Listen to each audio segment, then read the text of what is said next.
हाय, मैं हूं आदित्य श्रीवास्तव और आप मुझे अभिजीत के नाम से जानते हैं। For more episodes of CID, subscribe to Sony Pal and hit the bell icon. Sir मैं निर्दोष हूं सर। मैंने किसी का खून नहीं किया सर। जानते हो ये क्या है? डीएनए रिपोर्ट है सर। ये तो तुम्हें ये भी पता होगा कि इस रिपोर्ट में क्या लिखा है, और फिर भी तुम चाहते हो कि मैं मान लूं कि तुम निर्दोष हो, तुम गुनहगार नहीं हो। सर आपने हमेशा हमें यह सिखाया सर कि सच से बड़ा दुनिया में कुछ भी नहीं है सर। इस केस की भी यही सच्चाई है सर। मैंने किसी का खून नहीं किया सर, मैं सच कह रहा हूं। अगर तुमने खून नहीं किया है तो फिर तुम्हारा खून उस हथियार पे कैसे, पंकज? मुझे नहीं पता सर। कैसे नहीं पता तुम्हें? हा? ये जो तुम्हारे हाथ पर चोट लगी है, ये जो खून का निशान है, वो चीख चीख के कह रहा है कि गुनहगार तुम ही हो पंकज, तुम हो। सर मैंने आपको बताया था सर, मैं ऑटो से जब ब्यूरो आ रहा था सब तब कटा था सर। ये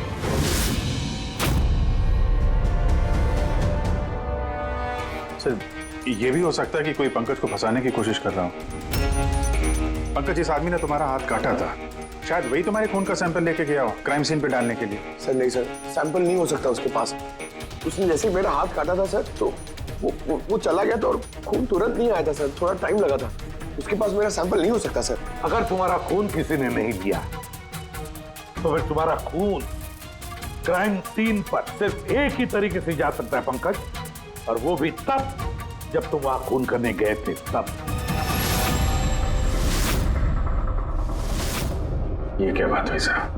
सर, अगर पंकज को झूठ बोलना होता, हमें गुमराह ही करना होता तो ये बोल सकता था कि इसका सैंपल कोई लेके चला गया है, मगर इसने सच बोला। इसका सच कोई मायने नहीं रखता क्या सर? हाँ अभिजीत, सच बहुत मायने रखता है, लेकिन फिलहाल इस केस का सच यही है कि इस खून का एक ही सस्पेक्ट है, और वो है पंकज।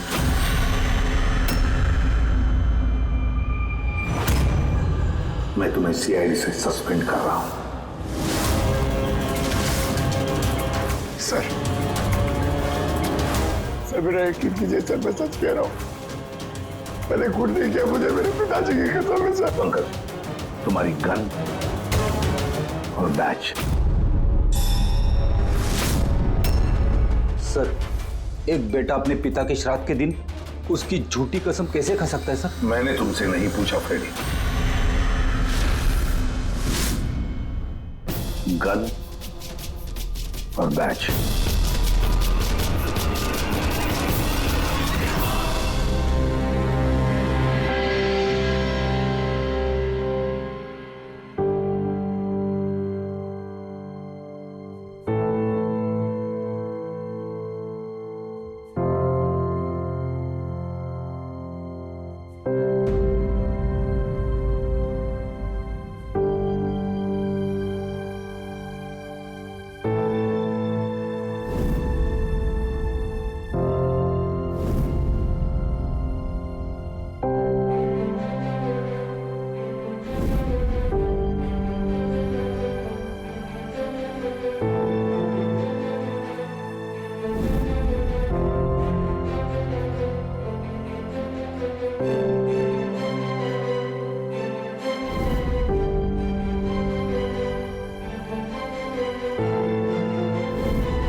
ये गलत हो रहा है, ये एकदम गलत हो रहा है। नो ऑफेंस सर, लेकिन आप हम सब पे ऐसे हमेशा शक नहीं कर सकते। ये तुम क्या कह रहे हो अभिजीत? क्या गलत कहा मैंने? जब भी कभी किसी सीआईडी ऑफिसर के ऊपर झूठा इल्जाम लगता है, आप हम पे कभी भरोसा नहीं करते। ये तुम क्या बोल रहे हो अभिजीत? मुझे तुमसे ये उम्मीद नहीं थी। हमारी भी थोड़ी बहुत उम्मीद है सर आपसे।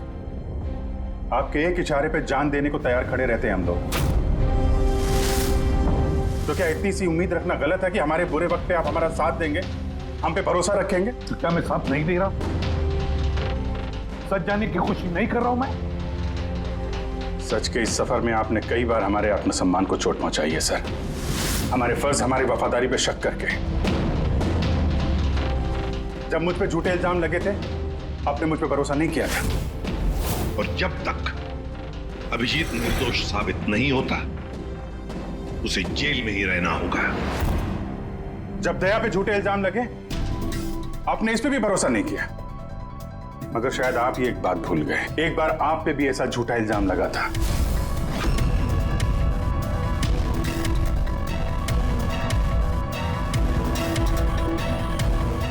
उस वक्त हम में से किसी ने भी आप पे शक नहीं किया था, बल्कि एक मजबूत दीवार बन के सामने डटे खड़े रहे थे ताकि आपके ऊपर आंच ना आ सके। तो क्या आप वो हमारी हिम्मत, वो ताकत नहीं बन सकते सर? अभिजीत, मुजरिम से भी ज्यादा खतरनाक होता है एक इमोशनल सीआईडी ऑफिसर। तुम इमोशनल बन गए हो अभिजीत। मैं तुम्हें इस केस से हटा रहा हूं।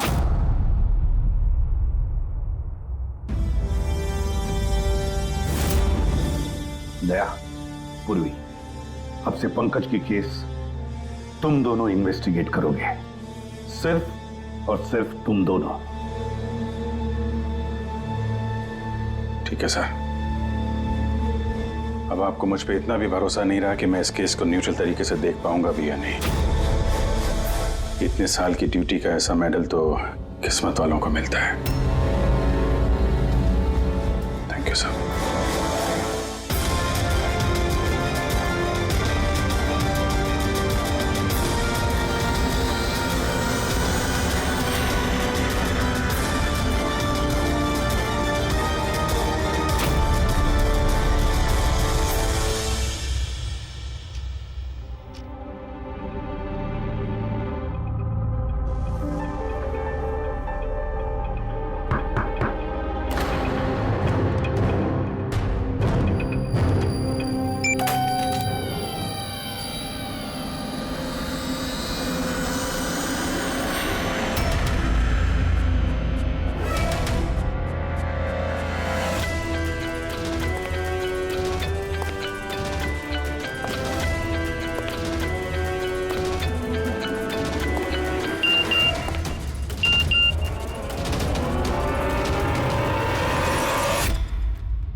अपनी पीठ मेरी तरफ करके खड़े हो जाओ।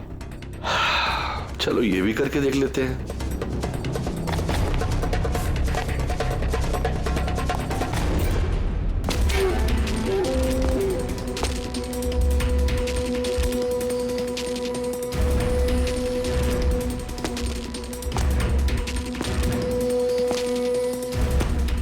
आप आ गए सर? मैं आप ही का इंतजार कर रहा था। आप देखिए वहां फाइल पड़ी है, उसमें पूरा फाइनेंशियल प्लान पड़ा हुआ है और मुझे पूरा यकीन है कि आपको बहुत पसंद आएगा।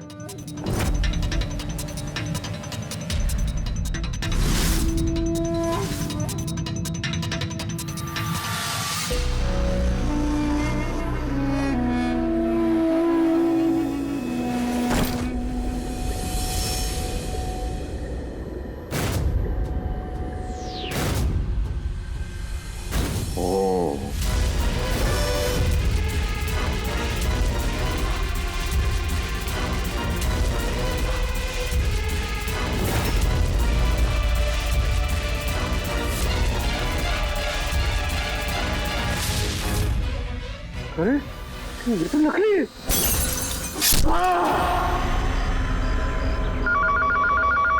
Hello ACP Pradyuman here. What? कब? अच्छा ठीक है।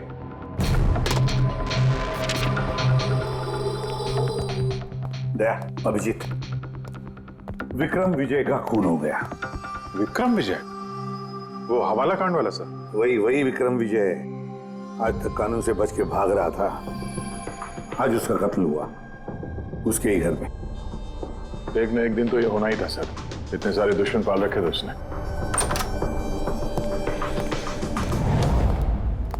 सर रियली सॉरी सर, थोड़ा लेट हो गया। क्या बात है पंकज, कहाँ रह गए थे तुम? सर वो डैड का श्राद्ध था सर, आज मंदिर गया था सर पूजा करने। ठीक है। और ये हाथ में क्या हुआ? अरे सर ये आते हुए लग गया, मामूली चोट है, इतना जोर से नहीं लगा सर। ठीक है, तैयार हो जाओ, एक मर्डर केस आया हुआ है। अब ये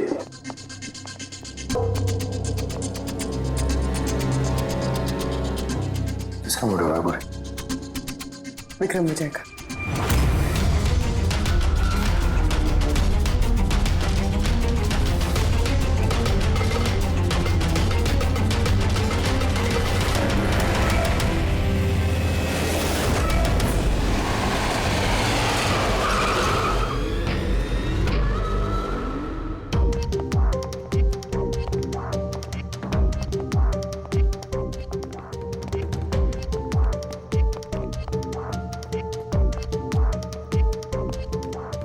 सीआईडी? जी हाँ।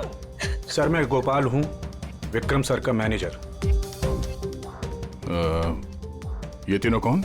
ये मोहित, विशाल और ये राघव है, ये सर के सिक्योरिटी गार्ड्स हैं। और आप? ये विक्रम सर की वाइफ हैं, मधु मैडम, और बाकी सब स्टाफ है। बॉडी कहाँ है? सर बॉडी अंदर है। ये गर्दन पे वार किया है, अब पेट और छाती पे भी मारा है। वो नहीं पक्का करना चाहता था कि किसी भी तरीके से ये बचने ना पाए।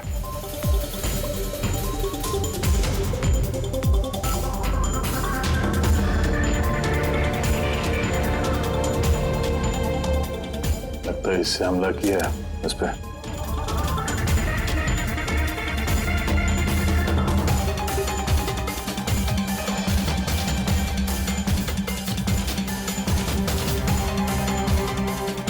विक्रम के फोन पे आखिरी मैसेज किसी अननोन नंबर से आया। अपनी पीठ मेरी तरफ करके खड़े हो जाओ। पीठ मेरी तरफ? मतलब वो आदमी इसको अपना चेहरा नहीं दिखाना चाहता था क्या?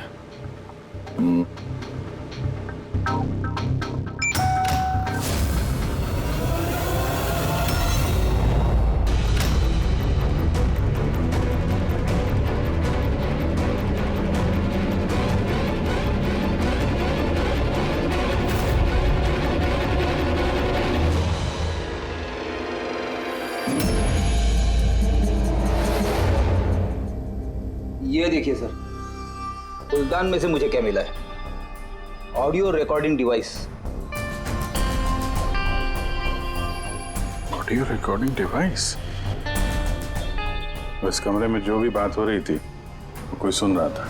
सर मैं उसका नाम तो नहीं जानती, पर वो जिस तरीके से तैयारियां करवा रहे थे उस हिसाब से तो लग रहा था जैसे वो उनका बहुत खास क्लाइंट हो और वो सिर्फ विक्रम से ही मिलना चाहता था। ये क्लाइंट विक्रम के कांटेक्ट में आया कैसे? सर मेरी वजह से। उसने मुझे पहले कांटेक्ट किया था। वो विक्रम साहब का पूरा इतिहास बहुत अच्छी तरह से जानता था और विक्रम सर उसके इस होमवर्क से बहुत इम्प्रेस हुए और उन्होंने मुझसे मीटिंग फिक्स करने के लिए कहा। तो आप उससे पहले मिले थे? नहीं सर, उसने कॉल किया था और वो भी प्राइवेट नंबर से।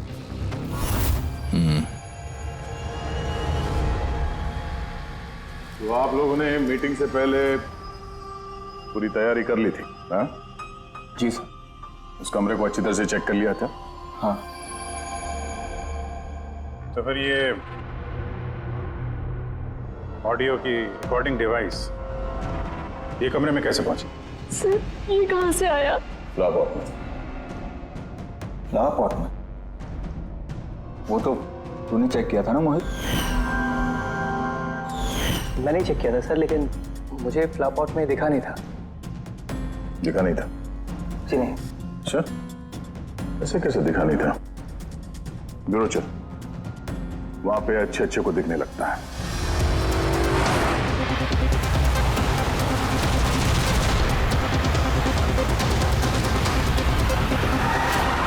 मोहित पे नजर रखना। गोली मत चलाना। कैलाश सर, आप? कौन है ये? सीबीआई ऑफिसर हैं कैलाश जी। कैसे है सर? बढ़िया। क्या बात है सर, आपने अचानक रास्ता रोक लिया? अभिजीत, मुझे वो आदमी चाहिए जो तुम्हारी सीआईडी की गाड़ी में बैठा है। मोहित? वो हमारा मुजरिम है सर, हम उसे ब्यूरो ले जा रहे हैं इंटरोगेट करने के लिए। नहीं अभिजीत, वो मुजरिम नहीं है, एक सीबीआई अफसर है। क्या करें आप? ये मोहित सीबीआई ऑफिसर है? मगर सर ये तो वो गार्ड की नौकरी कर रहा था विक्रम के। दिखावा, सच को छिपाने के लिए। कैसा सच? मोहित एक अंडरकवर है और मेरे कहने पर वहाँ ड्यूटी कर रहा था, और मेरे कहने पे ही उसने विक्रम के वहाँ वो रिकॉर्डिंग डिवाइस लगाई थी। और इसीलिए कुछ भी बताने से मना कर रहा था ये। अंडरकवर है, मर जाएगा मगर प्रोटोकॉल नहीं तोड़ेगा। नहीं ठीक है सर, वो एक्चुअली थोड़ी बहुत पूछताछ करनी पड़ेगी, खून का मामला है। जस्ट जनरल बातचीत। और हमें वो ऑडियो रिकॉर्डिंग मिल सकती है सर? हम जानना चाहते हैं कि खूनी और विक्रम के बीच क्या बात हुई थी। आप आ गए सर? मैं आप ही का इंतजार कर रहा था। आप देखिए वहां फाइल पड़ी है, उसमें पूरा फाइनेंशियल प्लान पड़ा हुआ है और मुझे पूरा यकीन है कि आपको बहुत पसंद आएगा। ये नोट तो नकली है। सर ऐसा लगता है कि विक्रम विजय खूनी को जानता है, इसलिए खूनी ने उसे अपना चेहरा देखने ही नहीं दिया। और जैसे ही विक्रम को पता चला कि जो पैसे उसे दिए गए वो नकली हैं, खूनी ने उसे मार दिया और बैग लेके चला गया। तो काम करते हैं, इस मोहित से अंडरकवर कॉप से पूछताछ करते हैं। I'm sorry सर, ये केस अभी तक बंद नहीं हुआ है, इसलिए अगर मैं आप लोगों को कुछ भी और बताता हूँ तो वो प्रोटोकॉल का उल्लंघन होगा, विच आई डोंट वांट। देखो मोहित, मैं तुम्हारे प्रोटोकॉल की इज्जत करता हूँ, मगर कोई तो ऐसी चीज होगी ना जो तुम्हारी इन्वेस्टिगेशन के दौरान तुम्हें मिली हो, मगर तुम्हारे प्रोटोकॉल के दायरे में होने के बावजूद भी तुम हमें बता सकते हो। कुछ तो बताओ जिसके जरिए हम खूनी तक पहुंच सके।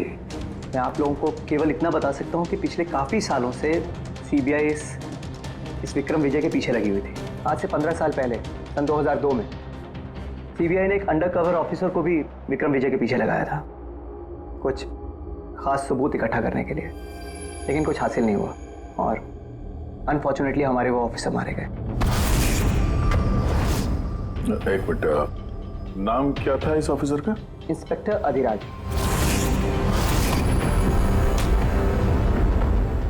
इंस्पेक्टर अधिराज।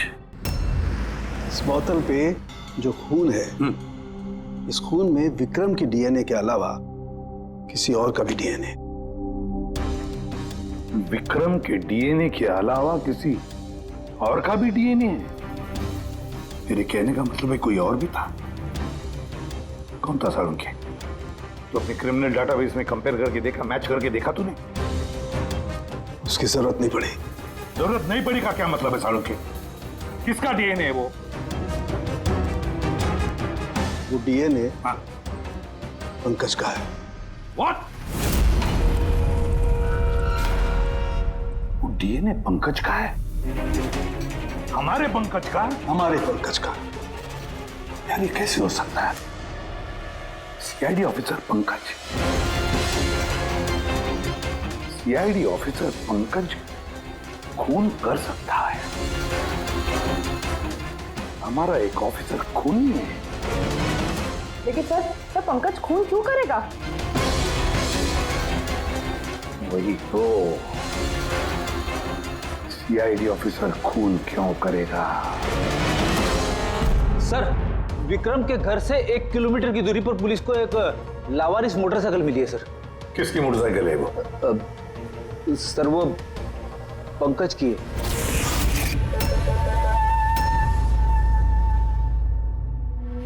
लगा मुझे। क्या मतलब? पंकज की बाइक पड़ी है वहां पे और आप लोगों को हैरानी नहीं हुई? विक्रम विजय जिसकी मौत हुई है आज, 15 साल पहले अधिराज जी, पंकज के पिता, एक अंडरकवर कॉप, बॉडीगार्ड बन के विक्रम विजय के खिलाफ सबूत इकट्ठा कर रहे थे और उसी दौरान वो मारे भी गए। मतलब सर, पंकज को ये लगता है कि उसके पिताजी की मौत के पीछे विक्रम विजय का हाथ था और इसीलिए उसने अपने पिताजी की मौत का बदला लेने के लिए।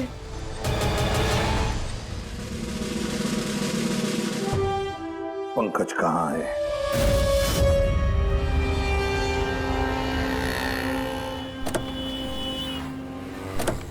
अरे सर, आप लोग? यही सवाल तो हम भी तुमसे पूछने वाले थे। तुम यहाँ क्या कर रहे हो? तुम तो बीमार थे ना? अरे सर, बाइक चोरी हो गई थी मेरी। ये सामने पुलिस स्टेशन में रिपोर्टर कहानी आया था। ये देखिए। हमें पता है तुम्हारी बाइक कहाँ है। आप लोगों को कैसे पता सर? तुम्हारी बाइक विक्रम विजय के घर के पास मिली है। वही विक्रम विजय जो तुम्हारे पिता का खूनी है। जब ब्यूरो में एसीपी साहब ने बताया कि विक्रम विजय का खून हुआ है तो तुम्हें पता था ना कि वही विक्रम विजय है? हाँ सर। अरे तो ब्यूरो में क्यों नहीं बताया तुमने? तुम्हें बताना चाहिए था ना कि विक्रम विजय तुम्हारे पिता का खूनी है। सर, डैड का श्राद्ध था सर। मंदिर से ब्यूरो आ रहा था, उनके बारे में सोच रहा था, ये न्यूज आ गई। एकदम हिल गया था सर, समझ में नहीं आ रहा था क्या करूं। और ये हाथ जो तुम्हारा कटा हुआ है, एग्जैक्टली हुआ क्या था? सर, ये तो जब मैं मंदिर से ऑटो पकड़ के आ रहा था,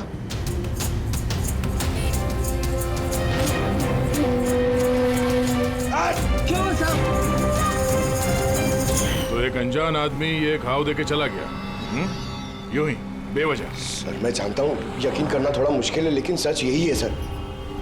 पंकज यार, तुम तो हमेशा बाइक पे ब्यूरो आते थे ना, अचानक ऑटो में कैसे आया? अचानक नहीं सर, मेरी बाइक तो 2 दिन से खराब पड़ी है।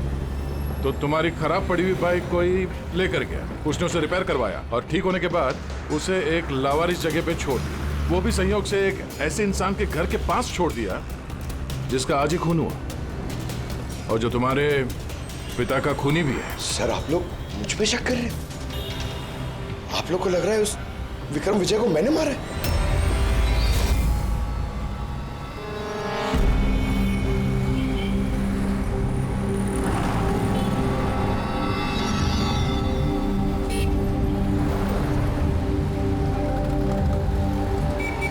अगर ये पंकज अपने घर से विक्रम के घर पे गया होगा तो वो यहाँ इस जंक्शन से गुजरा होगा।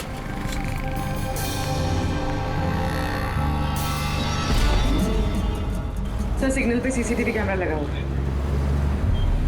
इस सीसीटीवी कैमरा के फुटेज से पता चल जाएगा कि पंकज यहाँ से गया था उस बाइक पे या कोई और था वो।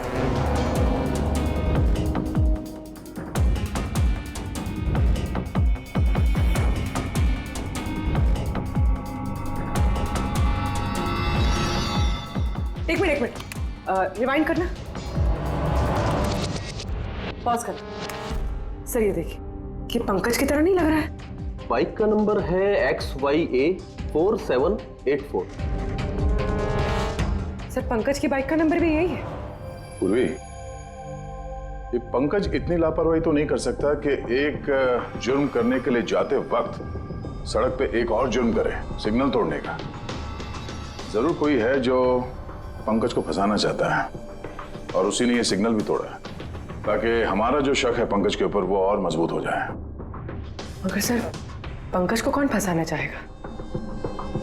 शायद इसका कोई पुराना दुश्मन। सर, मेरा ऐसा कोई पुराना दुश्मन नहीं है जो मुझे फंसाने के लिए ऐसी साजिश रचेगा। सर, पंकज, दिमाग पर जोर डालो, कोई तो होगा। नहीं सर, अगर तुम्हारा कोई दुश्मन नहीं है तो फिर ये खून तुमने ही किया है। तुमने अपने पिताजी की मौत का बदला लेने के लिए, और वो भी उनकी बरसी के दिन। सर, मेरा बदला लेने की कोई मेंटालिटी नहीं है सर। मैं खूनी नहीं हूं सर, मैं एक सीआईडी ऑफिसर हूं। जहां तक पिताजी की बात है सर, मैंने तो उन्हें ठीक से देखा भी नहीं। सर मुझे तो ऐसा कुछ याद भी नहीं है जो उन्होंने हमारे साथ कोई अच्छा टाइम स्पेंड किया हो या हमारे साथ रहे हो। सर उन्हें तो फर्क भी नहीं पड़ता होगा कि उनका कोई बेटा है जिसे उनकी जरूरत भी है। सर मतलब तुम्हारे पिताजी के साथ तुम्हारे संबंध अच्छे नहीं थे? सर वो एक अंडरकवर कॉप थे सर। वो ज्यादातर अपने काम में ही बिजी रहते थे। घर गृहस्थी परिवार बच्चे उनसे उनका कोई लेना देना नहीं था सर। मुझे तो सिर्फ मेरी माँ ने पाला है सर।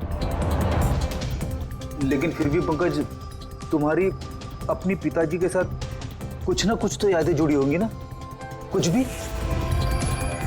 बस सर थोड़ा सा याद है मुझे सर। मुझे मेले में ले जाते थे सर वो, मगर मेले में ले जाने से पहले सर वो मुझे हॉस्पिटल ले जाते थे हमेशा। हॉस्पिटल में? वो क्यों? शायद बचपन में वो बहुत बीमार रहता था और वो हॉस्पिटल ले जाते थे और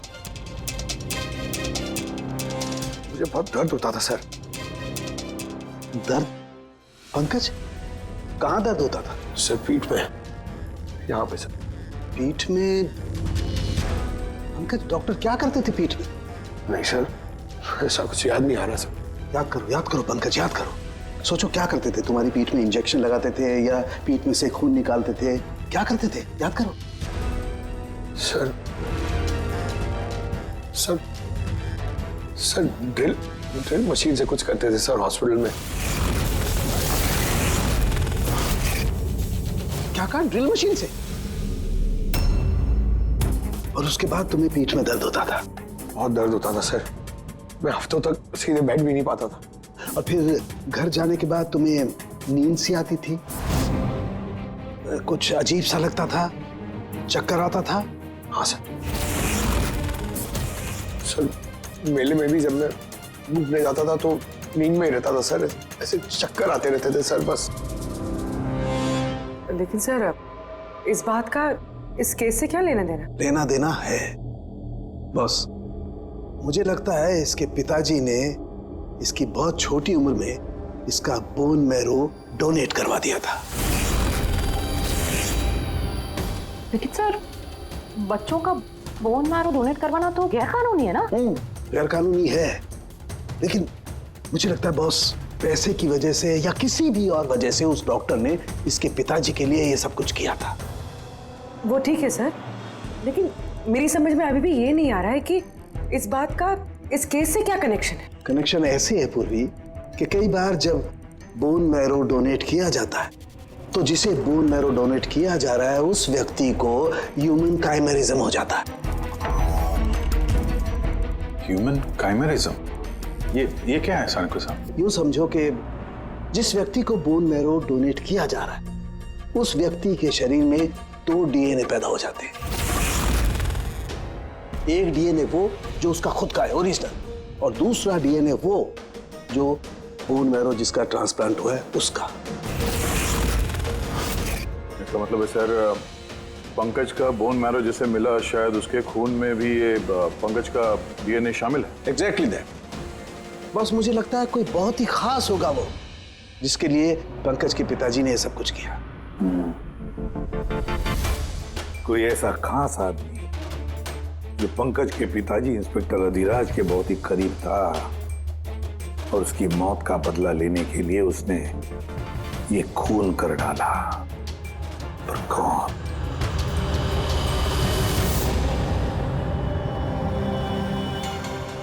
दया। Hi sir. Hello Abhijeet. Hi Daya, कैसे हो? गुड। सॉरी आपको यहाँ ऐसी जगह पे बुलाना पड़ा। अभिजीत, जो इन्फॉर्मेशन तुमको चाहिए थी वो ना तो सीआईडी ऑफिस में दी जा सकती थी और ना मेरे ऑफिस में। थैंक यू सर आपकी मदद के लिए। पंकज एक ईमानदार ऑफिसर है सर, और आपकी मदद से शायद हम उसकी बेगुनाही साबित कर पाए। अभिजीत, तुम्हें याद है एक खतरनाक मुजरिम था राका, उसको पकड़ने में तुमने मेरी मदद की थी, तो समझ लो मैं उसी का बदला चुका रहा हूं। दोस्ती में बदले नहीं चुकाए जाते सर। एक्चुअली हमें पंकज के पिता इंस्पेक्टर अधिराज जी के बारे में जानकारी चाहिए, जितनी भी आप दे सकें। आपने काम किया है ना इंस्पेक्टर अधिराज के साथ? हाँ दया, अधिराज बहुत ही ईमानदार अफसर था और बहादुर भी। मुझे तो ये कहने में गर्व होता है कि हमने एक साथ काम किया। सर एक्चुअली हमें ये पता करना था कि उनके अंडरकवर मिशन के दौरान उनके कभी किसी से कोई खास रिश्ते बने थे। I mean, कोई नया परिवार, ऐसा कुछ। अभिजीत, ये जो अंडरकवर की दोहरी जिंदगी होती है, मुश्किल होता है जीना। एक पुलिस वाला भी तो इंसान ही होता है ना, और उसे भी वो चौकट कभी कभी नहीं लगनी चाहिए जो वो लांग गए। मतलब उनको भी किसी से प्यार हुआ था? उनका कोई दूसरा परिवार भी था? हाँ, अधिराज की दूसरी पत्नी बच्चे को जन्म देने के बाद गुजर गई। ओह, और अधिराज जी की मौत के बाद इस दूसरे बच्चे का क्या हुआ? ये राज हमेशा राज ही बना रहा कि अधिराज ने उस दूसरे बच्चे को कहाँ रखा, कैसे पाला, और वो बच्चा कहाँ गया, कभी किसी को नहीं मिला। और ये जो बच्चा है दूसरी शादी से, क्या उम्र रही होगी उसकी? ये पंकज से कोई 2-3 साल बड़ा होगा। शादी पंकज की माँ से पहले हुई थी, पर बच्चा दूसरी बीवी से पहले हुआ था। शायद उसे कोई बीमारी होगी जिसकी वजह से अधिराज जी ने पंकज का बोन मैरो उसे दिलवाया होगा। और अपने पिता की मौत का बदला लेने के लिए खून शायद पंकज के सौतेले भाई ने किया है। पर अब सवाल ये उठता है कि पंकज का ये सौतेला भाई है कौन और अभी कहाँ है? मुझे कुछ अंदाजा हो रहा है कि क्या हुआ होगा उसके साथ। कैलाश जी, हमें एक मदद और चाहिए। इस अंडरकवर मिशन के दौरान और कौन कौन लोग थे आपके साथ, उन सब की जानकारी चाहिए, और अधिराज जी की पूरी कुंडली भी। अभिजीत, ये जरा मुश्किल होगा। जानता हूं सर, ये थोड़ा मुश्किल है, लेकिन किसी की बेगुनाही साबित करनी है, और आप यकीन रखिए सारी इंफॉर्मेशन हमारे बीच में रहेगी बस। ओके। अरे यार, और कितना इंतजार करना पड़ेगा? ये लोग टाइम पे आते क्यों नहीं?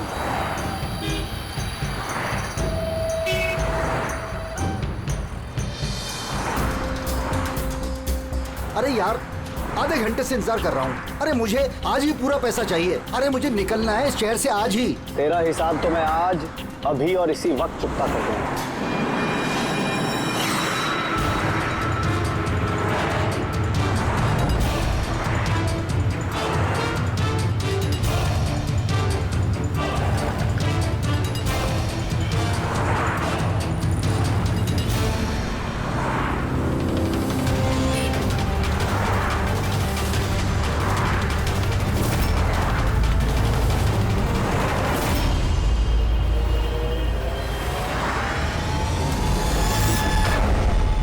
तेरा अकाउंट सीआईडी बंद करेगी। ये सर के सिक्योरिटी गार्ड्स हैं।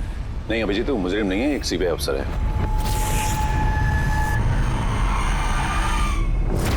पिता के कर्ज को पूरा करना हर बेटे का धर्म होता है सर, और जो बेटा ऐसा करता है वही अच्छा बेटा कहलाता है, और वो हूं मैं। तुमने तो किया नहीं, मैंने लिया अपने पिता की मौत का बदला। देखो मोहित, तुम दोनों के पिताजी इंस्पेक्टर अधिराज एक नेक, ईमानदार और बहादुर इंस्पेक्टर थे। क्या लगता है तुम्हें, उन्हें तुम जैसे मुजरिम बेटे पर गर्व होगा या पंकज जैसे ईमानदार सीआईडी ऑफिसर पर? तो सच बात तो यह है कि पिताजी को हमेशा से इस पंकज पर गर्व था, और प्यार भी वो इससे ही ज्यादा करते थे। मुझे तो उन्होंने अनाथ आश्रम में डाल दिया था सर, ताकि उनके दूसरे परिवार पे कोई आंच ना आ सके। वो ये बात बताती तो हमारे पास आई क्यों नहीं? मैं तो भाई हूं तुम्हारा यार। हम दोनों मिलके पकड़ते विक्रम को, और कानून के रास्ते। नहीं चाहिए थी मुझे तुम्हारी मदद। हमारे पिताजी के कातिल को कैसे पकड़ना है और कैसे उससे बदला लेना है, ये सारी प्लानिंग मैंने कर रखी थी सर, बहुत सालों से। और यही कारण है कि मैं सीबीआई ऑफिसर बना, और ठीक हमारे पिताजी की तरह ही एक अंडरकवर ऑपरेशन पे गया विक्रम विजय के खिलाफ। लेकिन इस बार उसे सजा दिलवाने के लिए नहीं सर, बल्कि उसे खत्म करने के लिए। एक सीबीआई ऑफिसर होकर भी तुमने जुर्म किया। तुम जैसे लोगों की वजह से ही लोग कानून पर विश्वास करने से कतराते हैं। इस काम में केतन ने तुम्हारी मदद की थी ना? हाँ सर, केतन भी मेरे पिताजी के साथ काम करता था। वो भी एक अंडरकवर कॉप था। उसी ने मुझे सब कुछ बताया और उसके बताने से ही मुझे पता चला कि बचपन में मेरा एक ऑपरेशन भी हुआ था। और जब तुम्हें पता चला कि तुम्हारे खून में 2 डीएनए, एक तुम्हारा दूसरा मेरा, तो तुमने खून करके मुझे ही फंसा दिया। हाँ, और इसीलिए मैंने अपना खून बहाकर उस हथियार पे डाल दिया था और उसके बाद तुम्हारा हाथ काटा ताकि एक तीर से 2 निशाने लग जाए। मेरे दोनों दुश्मन, हमारे पिताजी का कातिल वो Vikram Vijay. Hello Kailash sir. Sir मैंने विक्रम विजय के रूम में ऑडियो डिवाइस लगा दिया।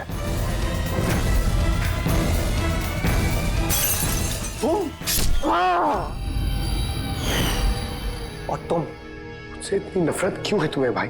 क्यों ना करो तुमसे नफरत? आज तक सब कुछ तो तुम्हें मिला है। हमारे पिताजी का नाम, उनका प्यार, उनकी इज्जत, सब कुछ। और दुख की बात तो यह है कि ये सब कुछ मिलने के बाद भी तुम्हें इतना सा भी होश नहीं था कि हमारे पिताजी का कातिल है कौन। अगर आज मैं नहीं होता तो हम दोनों के पिताजी का कातिल आज भी जिंदा होता और खुला घूम रहा होता। और तुम्हें क्या मिला हुआ है? जेल? और खून करके तुम्हारे पिताजी को क्या मिला मरने के बाद? शर्मिंदगी? सर एक बात पूछ सकता हूं आपसे? आप लोग मुझ तक पहुंचे कैसे? क्योंकि मैंने कोई कसर नहीं छोड़ी थी सारे सबूत पंकज के खिलाफ करने में। मोहित, हम जानते थे कि पंकज ऐसा कभी नहीं करेगा।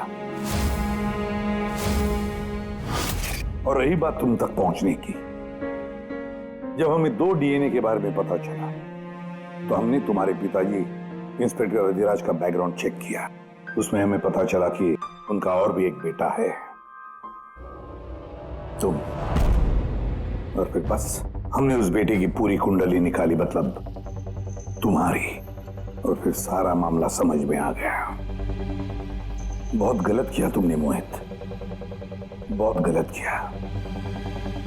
कानून तुम्हें कड़ी से कड़ी सजा देगा, शायद उम्र कैद या फांसी।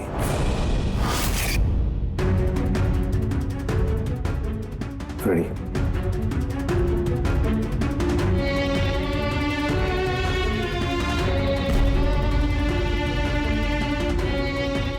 Ready sir.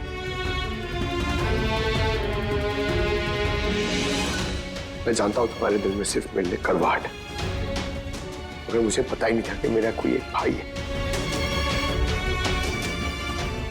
मुझे नहीं मालूम कि तुम्हारे साथ क्या होने वाला, मगर तुम एक बात हमेशा याद रखना, मैं तुम्हारा इंतजार कर रहा हूं। I'll wait for you.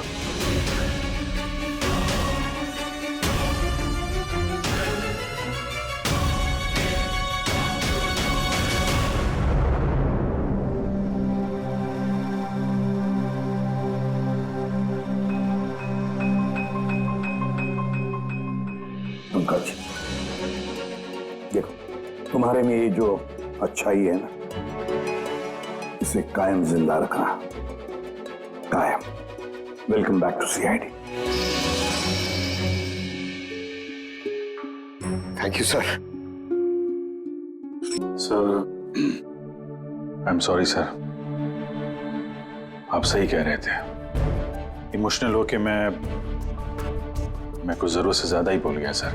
I am sorry. देखो अभिजीत, तुम सब लोग मेरे लिए ना सिर्फ सीआईडी ऑफिसर्स हो, बल्कि मेरा गुरूर हो, मेरा आत्मविश्वास हो, मेरी ताकत हो। और एसीपी प्रद्युमन ने आज तक अपनी ताकत पर कभी शक नहीं किया और ना कभी करेगा। इम्तिहान की घड़ियां तो आती है और आती रहेंगी भी, मगर फर्ज की राह पर चलते वक्त अगर अपने बेटे पर भी गोली चलाना क्यों न पड़े, हाथ कांपने नहीं चाहिए। For more updates, subscribe to our channel, click the show links and enjoy watching the videos.